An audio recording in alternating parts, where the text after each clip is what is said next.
बिस्मिल्लाहिर्रहमानिर्रहीम। अस्सलाम वालेकुम dear students, welcome to my channel.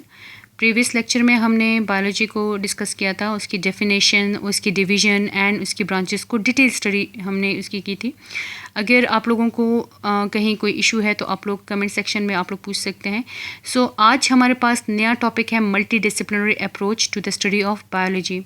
Mean के बायोलॉजी को स्टडी करने के लिए हम डिफरेंट फील्ड को स्टडी करते हैं, उनको अंडरस्टैंड करते हैं, देन उनको हम अप्लाई करते हैं बायोलॉजी के डिफरेंट फिनोमेना एंड कॉन्सेप्ट को अंडरस्टैंड करने के लिए। फॉर एग्ज़ाम्पल हमारे पास इकनॉमिक्स है, फिज़िक्स है, केमिस्ट्री है, जोग्राफ़ी है, स्टैटिस्टिक है, मैथमेटिक्स है, एक्सेट्रा। इन सब को पहले हमें अंडरस्टैंड करना है, राइट। इनके जितने भी रूल्स हैं, इनके प्रिंसिपल्स हैं, इनकी टेक्निक्स वगैरह हैं, उनको पहले अंडरस्टैंड करना है। देन हम बायोलॉजी के जितने भी कॉन्सेप्ट्स हैं हम उनको ईजिली अंडरस्टैंड कर सकते हैं। सो बायोलॉजी को हम कहते हैं कि it is most demanding of all sciences. अब इसकी दो वजूहत हैं। अब क्यों हम इसको कहते हैं कि बहुत डिमांडिंग है? नंबर वन ये कि हमारे पास जो लिविंग ऑर्गेनिज्म का जो सिस्टम है, जो लिविंग सिस्टम है, वो इतना कॉम्प्लेक्स है कि उसको अंडरस्टैंड करने के लिए हमें रेस्ट ऑफ द ब्रांचेस की ज़रूरत है। रेस्ट ऑफ द साइंसेस जो हैं, फिज़िक्स है, केमिस्ट्री है, ये मैथमेटिक्स हैं, इनकी ज़रूरत है। और सेकंड ये कि बायोलॉजी जो है वो ख़ुद एक मल्टी डिसिप्लिनरी साइंस है जिसको नॉलेज एंड अंडरस्टैंडिंग चाहिए केमिस्ट्री की, फ़िज़िक्स की एंड मैथमेटिक्स की, अपने कॉन्सेप्ट क्लियर करने के लिए, right. Now we will study how biology is related with the other field of study. कैसे बायोलॉजी जो है दूसरी ब्रांचेस के साथ, दूसरी फील्ड के साथ रिलेट होके एक नई फील्ड बनाती है। फॉर एग्जांपल हमारे पास डिटेल स्टडी हम करेंगे बायोफिज़िक्स की, जिसमें अब बायो जो है फिज़िक्स के साथ रिलेट कर रहा है, एक इंटरडिसिप्लिनरी साइंस बना रहा है। उसके अलावा बायोकेमिस्ट्री, यानी बायोकेमिस्ट्री के साथ जो है बायोलॉजी एक अलग सब्जेक्ट है एंड केमिस्ट्री अलग है। तो इन दोनों को ये जब दोनों आपस में रिलेट करते हैं तो ये एक इंटरडिसिप्लिनरी साइंस बन जाता है। इसी तरह बायोस्टैटिस्टिक है, बायोजोग्राफी है, bio economics etcetera. So the first one is the biophysics. अब बायोफिज़िक्स में हम क्या कहते हैं कि फ़िज़िक्स के जितने भी टेक्निक्स एंड प्रिंसिपल हैं उसको अंडरस्टैंड करते हैं, राइट, एंड देन उनको हम यूज़ करेंगे। क्यों यूज़ करेंगे?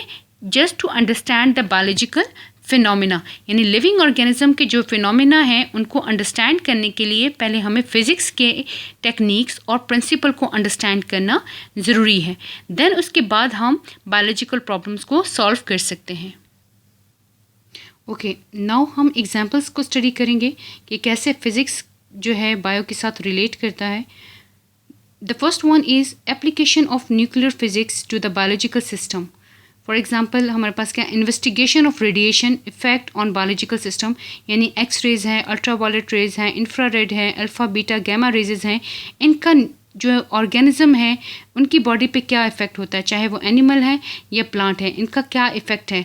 सो रेडिएशन जो है ये हमारे पास न्यूक्लियर फिज़िक्स से रिलेट करती हैं एंड इनका इफ़ेक्ट हमारे पास बायोलॉजिकल साइंसेस में हमारे पास यानी लिविंग ऑर्गेनिज्म पे रेडिएशन का क्या इफ़ेक्ट होता है। So this we study in this biophysics.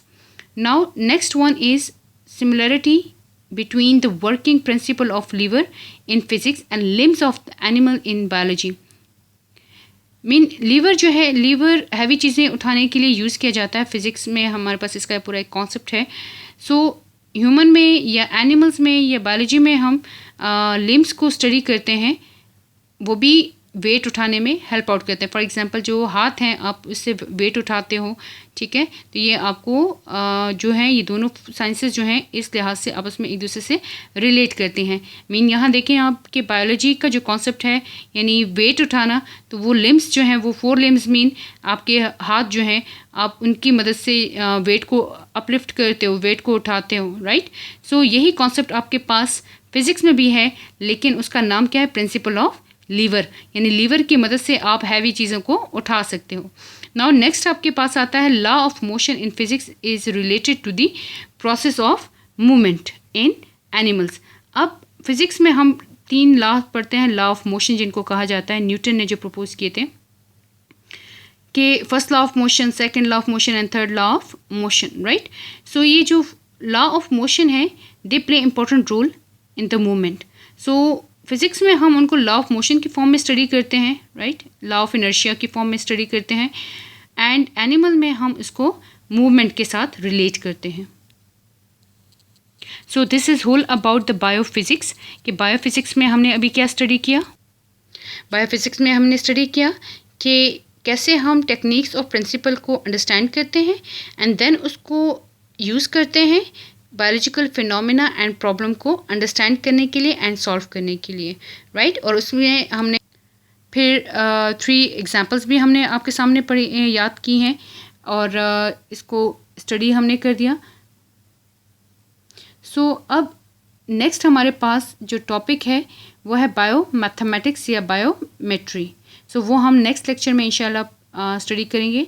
इस टॉपिक से रिलेटेड अगर कोई क्वेरी है या कोई क्वेश्चन है तो आप लोग कमेंट में लिख सकते हैं। Thank you.